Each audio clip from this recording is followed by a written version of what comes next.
आज world mental health day पर हमारे साथ कुछ इनक्रेडिबल मेंटल हेल्थ एक्सपर्ट्स जो हार्ट टू हार्ट डिस्कशंस के लिए हमारे साथ जुड़े हैं. We have Dr. Mithila Desai. She's a clinical psychologist and founder of the Mental Health Mumbai. She has an experience of 35 plus years. We would be having Dr. Dipali S. Ajinkya, जो कि एक physician है, psychotherapist है और साथ ही साथ medical hypnotherapist है और director of mastery of mind centre for medical hypnosis Mumbai. इनको भी करीब 21 वर्षों यानी 21 इयर्स का एक्सपीरियंस है. So welcome all dear panelists today on this Insta Live session. कई बार वर्क प्लेसेस में भी लोगों को कुछ टिपिकल मेंटल हेल्थ डिफिकल्टीज का सामना करना पड़ता है. इसे किस तरह से दूर कर सकते हैं? इनफैक्ट डेफिनेटली जब हम कॉर्पोरेट कल्चर की बात करें तो खासकर जब young generation age freshers in big multinationals को ज्वाइन करते हैं तो कई हद तक उन पे एक परफॉर्म करने का प्रेशर होता है और भी बहुत सारे मेंटल हेल्थ डिफिकल्टी से वो डील कर रहे होते हैं. आई होप आपको ऐसे क्लाइंट्स बिल्कुल ही मिल रहे होते हैं, तो उनके लिए आपके सजेशंस क्या हैं? वो किस हद तक इन प्रॉब्लम से जूझ सकते हैं?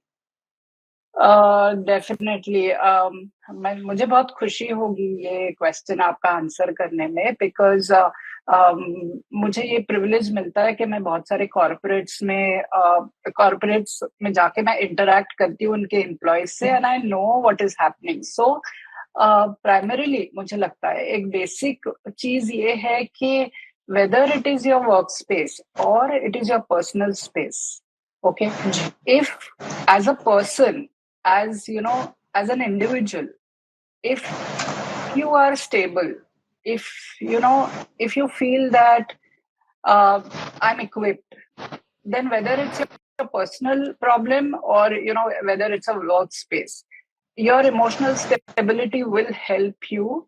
But the thing is that feeling of criticism or fearing failure, fearing rejection, jealousy, ये सारे difficult emotions है और somehow we all face this at some point in time. ये हर किसी को ये सभी emotions के through जाना पड़ता है. However, what helps you is your own understanding as in why and where this anxiety comes from. Whether this anxiety is coming from uncertainty, क्या मैं uncertain हूँ, क्या मैं unsure हूँ, क्या मेरा self esteem ही मेरा दुश्मन है, मेरा anger कहाँ से आ रहा है, क्यों मुझे ये feel हो रहा है कि something is hitting me. Whether it's criticism, whether it's jealousy, from which place is it coming? If anybody tries to just understand that, I think the world will be a better place to live.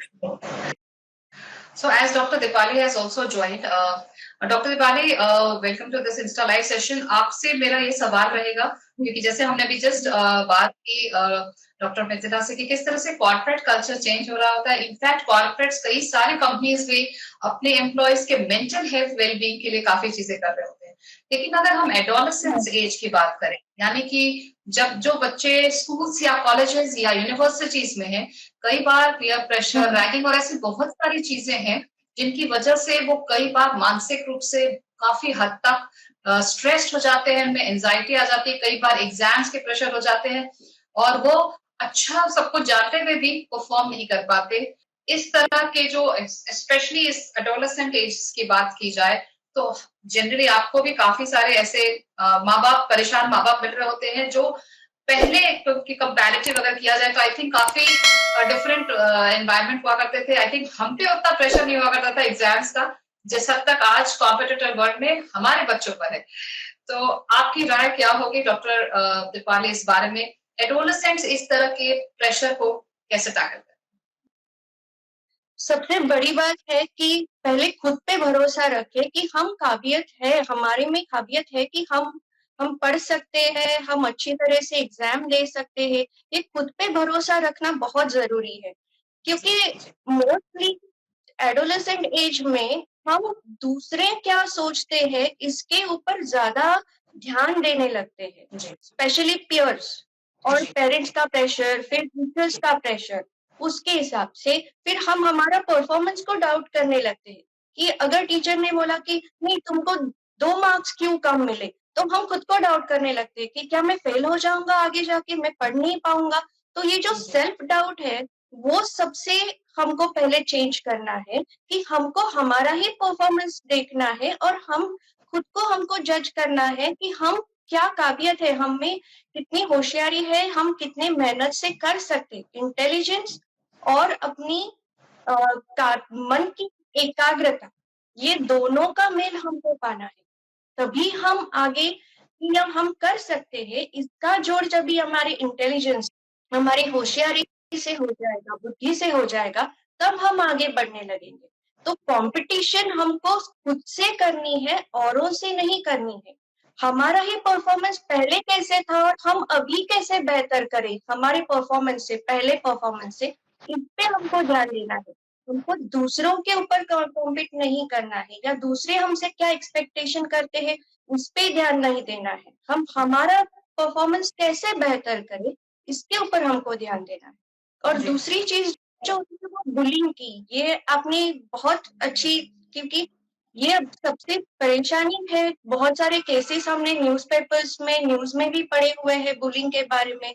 तो ये bullying में खुद जाके बात करना teacher से या फिर अपने पेरेंट्स से जाके बात करना कि मेरे साथ ऐसा कुछ हो रहा है, स्कूल में हो या फिर हम सोसाइटी में भी देखते हैं, बड़े बच्चे छोटे बच्चों को अगर नया जगह चेंज किया है तो वहां पे भी होता है ये। तो हेल्पलेस फील ना करते हुए खुद जाके बात करना बड़ों से और उनका सहकार्य लेना, सपोर्ट लेना, ये बहुत जरूरी है इसमें।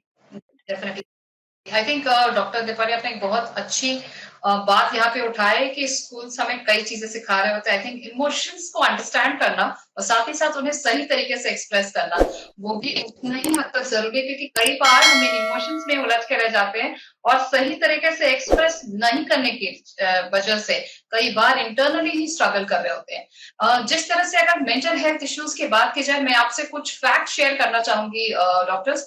करीब 20% of GenZs have been to therapies और 60% ऐसे जेनजीज हैं जो मेडिकेशन पे है to manage their mental health, जो कि एक काफी स्केरी फिगर है। और 1 in 5 millennials suffer from any sort of a mental illness, primarily being depression और एंजाइटी। उसी तरह से जो डिप्रेसिव सिम्टम्स के जो रेट्स हैं वो करीब पहले 2019 की बात की जाए तो 31% थे। 2017 में 17% adults aged between 18 to 34 had a major depressive episode in 2020। I think ये कई हद तक जो ये कोविड की जो वेव्स हुए थे उसके वजह से भी बहुत सारे लोग मेंटल हेल्थ डिस्ट्रेस के शिकार हुए थे। कई बार जो बर्नआउट होता है वर्क प्लेसेस में वो भी मिलेनियंस के लिए काफी हद तक ऑल टाइम हाई रहा है 2021 के आगे की अगर बात की जाए। और 48% of the Gen Zs and 49% of the millennials find social media positive for mental health. Now this is something very interesting। इसी से जुड़ा एक मैं क्वेश्चन भी हमारे ऑडियंस का शामिल करना चाहूंगी कि उनका ऐसा कहना है कि उन्हें लगता है कि आजकल इंस्टा पे ऐसा लग रहा होता है कि सब अपने जिंदगी में काफी मजे कर रहे होते हैं और ये टेंशन उनको हो जाता है कि क्या वो अनसक्सेसफुल है या वो उतने तरह से एक्सप्रेस या एंजॉय नहीं कर पा रहे। तो ऐसे फीलिंग से वो कैसे निपटे? आजकल सोशल मीडिया का प्रेशर यंग जनरेशन पे या करंट जनरेशन पे बहुत है कि उन्होंने रील्स बनाया और वो लोग वहां पे गए, इसके लिए हमको भी रील्स बनाना है, हमको भी बाहर जाना है, हमको भी ये सब करके वीडियोस बना के डालना है। ये प्रेशर आज के जनरेशन पे बहुत आता है, पर इसका हमको समझना है कि जो वो भी दिखाते हैं वो असल में होता ही है, सच्चाई वही है, ये जरूरी नहीं है। जैसे कि हम फिल्म देखते हैं, फिल्म्स में जो एक्टर्स की जिंदगी होती है वो जो पर्दे पे दिखते हैं वो अलग होती है और असलियत में वो उनकी जिंदगी अलग होती है। वैसे ही ये सोशल मीडिया का है। तो सोशल मीडिया का हमको कैसे इस्तेमाल करना है, उसको हमारा बेनिफिट के लिए हम कैसे इस्तेमाल करें। जैसे हमने अभी अब प्रोग्राम कर रहे हैं मेंटल हेल्थ डे का, to spread awareness about the mental health. तो अगर वो है तो उसका बेनिफिट हमको हो सकता है। तो हम जो भी रील्स आ रहे हैं, जो भी पोस्ट आ रहे हैं, तो उनको सच मान के हमको वैसे ही करना है। ये मत करिए, फिल्टर कीजिए, देखिए, सोर्स देखिए उसका कि क्या ये एविडेंस बेस है, ये साइंटिफिक है, ये जो चैनल है उसके पीछे कौन है, कौन काम करने वाले हैं, क्या वो ऑथेंटिक है क्या, और फिर उनको फॉलो कीजिए। क्लोजिंग नोट पे डॉक्टर दीपाली आपसे पूछना चाहूंगी कि हमारे ऑडियंस और साथ साथ जितने लोग आज कनेक्टेड हैं और इस इंस्टा लाइव सेशन को देख रहे हैं इस प्लेटफॉर्म के जरिए, क्या आप हमारे ऑडियंस को कुछ क्विक मेंटल हेल्थ टिप्स देना चाहेंगे? ओके, जितना हमारा शारीरिक स्वास्थ्य जरूरी है उतना ही हमारा मानसिक स्वास्थ्य भी जरूरी है।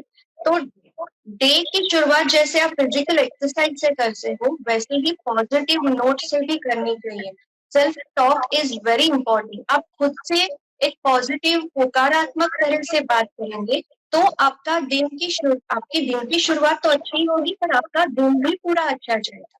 And learn some meditation techniques, relaxation techniques, self-hypnosis, जिससे आप आपके मन का स्वास्थ्य बनाए रख सकते हैं, पॉजिटिव रख सकते हैं। और जैसे आपका दिन खत्म होता है तो बेड टाइम पे नींद में जाने से पहले जरूरी है कि आज के दिन में मेरे साथ क्या अच्छा हुआ वो आप नोट कीजिए। जो भी अच्छा हुआ, जो भी आपकी जिंदगी में अच्छा हो रहा है उसकी तरफ ग्रेटिट्यूड जब भी हम आभार पूर्वक देखते हैं तो हमारी पॉजिटिविटी बढ़ती। और सबसे लास्ट में अनवाइंड द माइंड, मतलब सोने से पहले जो भी दिन भर में हुआ है, तकलीफें हैं, वो सबको सॉल्व करके या छोड़ के आपको सोना है।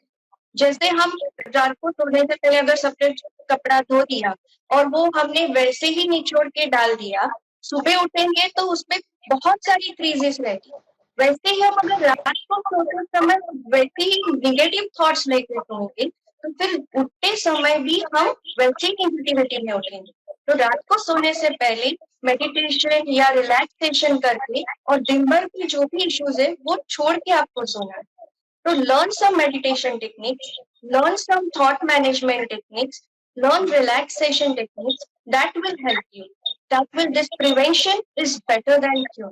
और अगर आपको लगता है कि कभी भी कोई आप तकलीफ में ज्यादा जा रहे हो तो तुरंत आप किसी भी प्रोफेशनल की मदद लीजिए। कुछ भी प्रॉब्लम हो तो उसको एक्सप्रेस करना सीखिए और सामाजिक तरह से कम्युनिटी को भी हमको सपोर्टिव होना और ये स्टिग्मा जो मेंटल हेल्थ के बारे में है वो निगेटिव स्टिग्मा हमको दूर करना बहुत जरूरी है। बिल्कुल। So thank you so much, Dr. Mithila and Dr. Dipali, for joining us today on this Insta Live session on World Mental Health Day. हम आशा करते हैं कि हमारे ऑडियंस को ये क्वेश्चन राउंड अच्छा लगा होगा और हमारी ये पहल अच्छी लगी होगी। तो इसी तरह के इंटरेस्टिंग सेशन के साथ मैं स्मिता कुमार जरूर आपके साथ नेक्स्ट वीक ज्वाइन करती हूँ। Thank you so much to my audience for being there with us. Thank you so much.